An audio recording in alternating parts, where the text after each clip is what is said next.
Hey everyone, this is Anthony Finch from Finch Computer Repair, and today I'm going to give you a system that you can use to stream straight to Twitch TV from your Xbox or PS3 with 720p plus quality and never have a hiccup. We're going to start out with the Intel Core i5 3570K Ivy Bridge processor. This processor is clocked at 3.4 GHz and has a turbo boost at 3.8 GHz.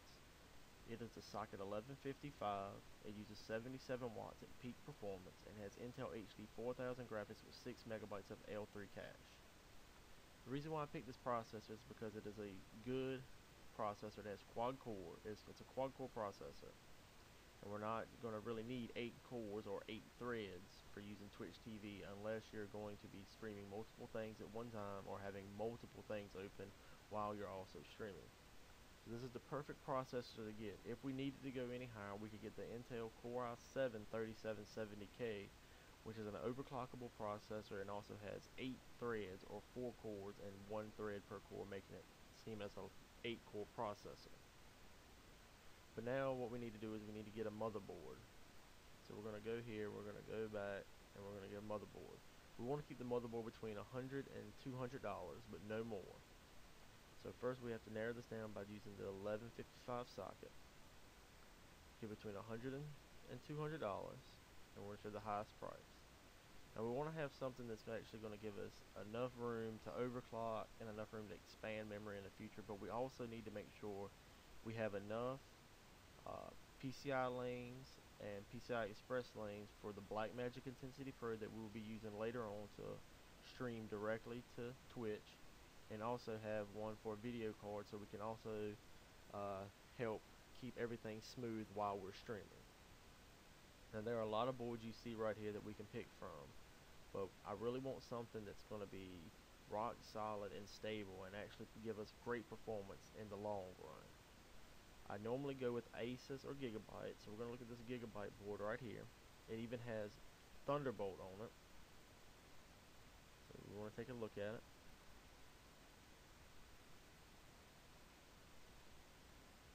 Now as you can see right here on the back panel, it's going to come up. We have a PS2 combo port, 6 USB 3 ports, VGA, DVI, HDMI, Gigabit Ethernet, 2 Thunderbolt ports, optical SPDIF IF out, analog audio. It also has the Z77 chipset. It has 3 PCI Express X16 slots right here, here, and here. It has 3 PCI Express X1 slots and 1 legacy PCI slot. It also features 1 or 2 SATA 6 gigabit per second connectors and 4 SATA 3 gigabit per second connectors. It has 4 slots for memory supporting up to 32 gigabytes or more when higher capacity DIMMs come out, and it also seems to have a micro SATA or M-SATA slot right here where you can actually mount a SSD type M-SATA chip onto the motherboard, so you do not have to connect any external hard drives through the SATA connectors right here. I think this is the board we're going to go with because it's Gigabyte's ultra durable line, and it also gives us enough headroom to overclock.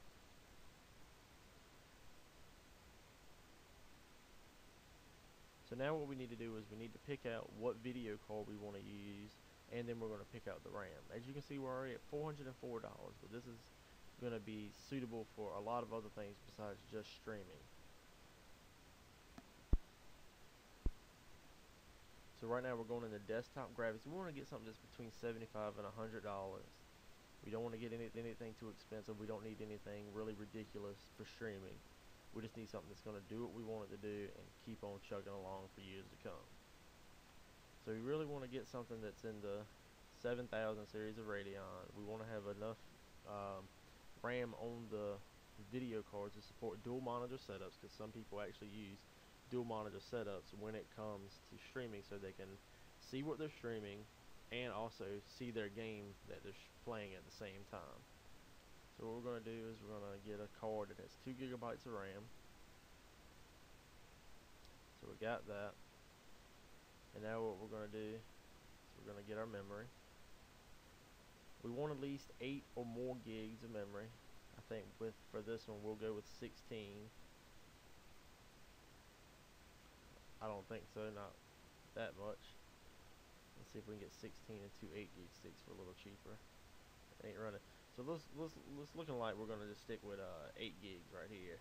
We're gonna get two 4 gig sticks of some really good RAM, and we'll see what we can do. And go to the lowest price because we don't need the highest price stuff in memory. Normally I like to go with Kingston, Patriot, or Mushkin in this situation because they're very well reputable companies when it comes to making RAM. We want to make sure we get fast enough RAM too so we can actually go back and forth between the memory controller on the CPU and not really skip a beat.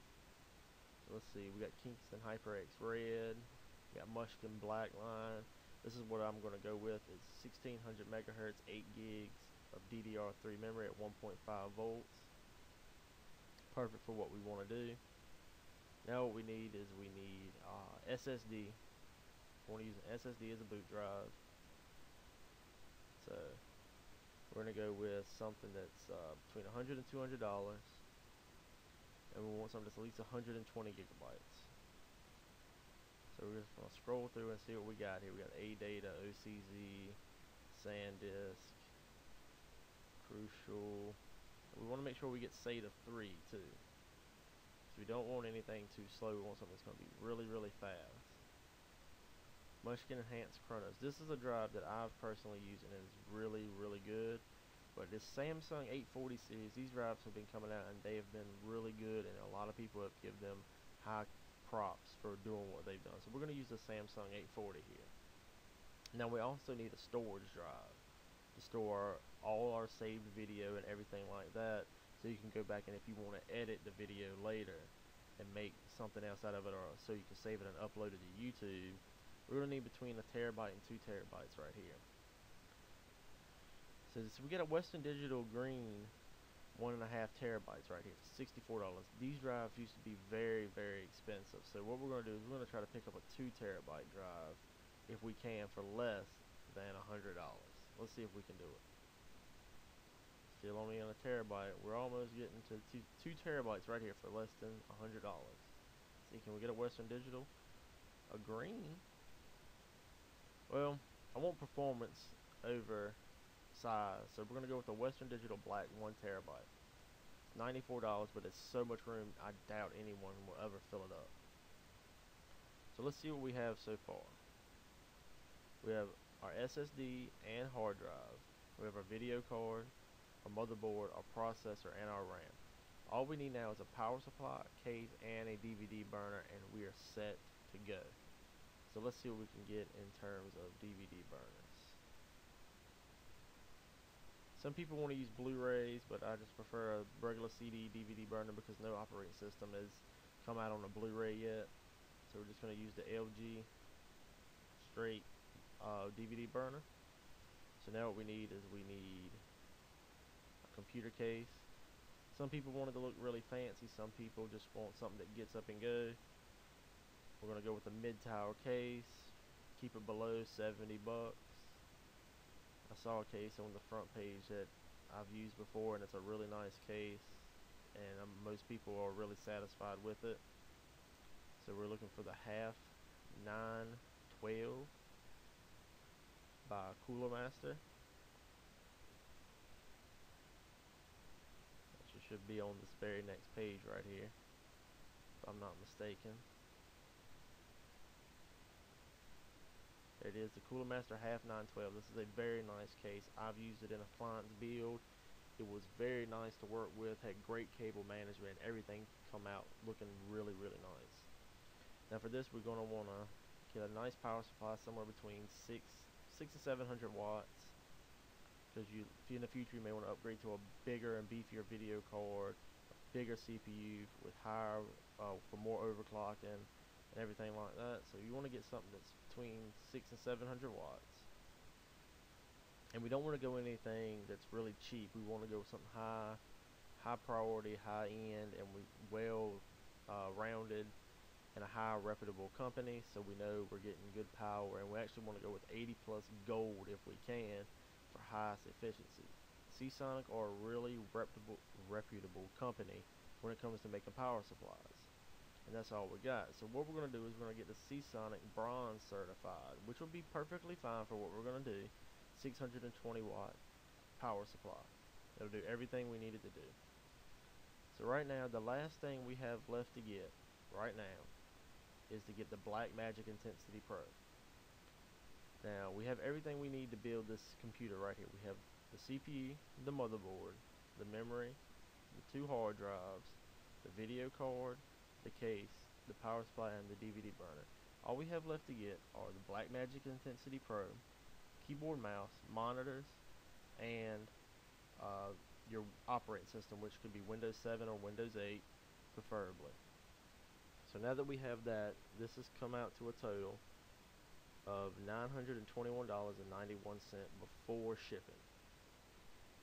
So what we're going to do now is we're going to go to Google and we're going to search up and see how much a Blackmagic Intensity Pro is.